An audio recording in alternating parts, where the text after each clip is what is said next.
زنا سے کیسے بچا جائے؟ عورت کی سب سے بڑی زینت اس کا چہرہ ہے اور اسلام میں زینت کو چھپانے کا حکم ہے۔ کوئی مانے یا نہ مانے، اسلام میں پردہ فرض ہے۔ عریانی، بے پردگی، فحاشی، کو ایجوکیشن اور مخلوط مجالس وغیرہ کا خاتمہ کیا جائے۔ سپورٹس اور دوسری مثبت سرگرمیوں کو فروغ دیا جائے۔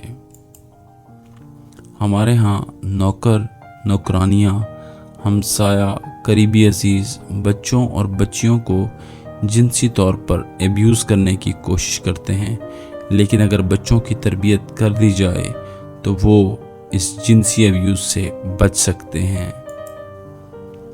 کچھ لوگ جانوروں کے ساتھ جنسی فعل کرتے ہیں۔ یہ نہ صرف ایک بہت بڑا گناہ ہے بلکہ اس سے فرد کو بہت سی بیماریاں یعنی جنسی بیماریاں لگ سکتی ہیں۔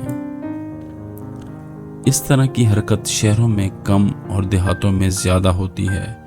جانوروں کو چرانے والے نوجوان عموماً اس میں ملوث ہو جاتے ہیں۔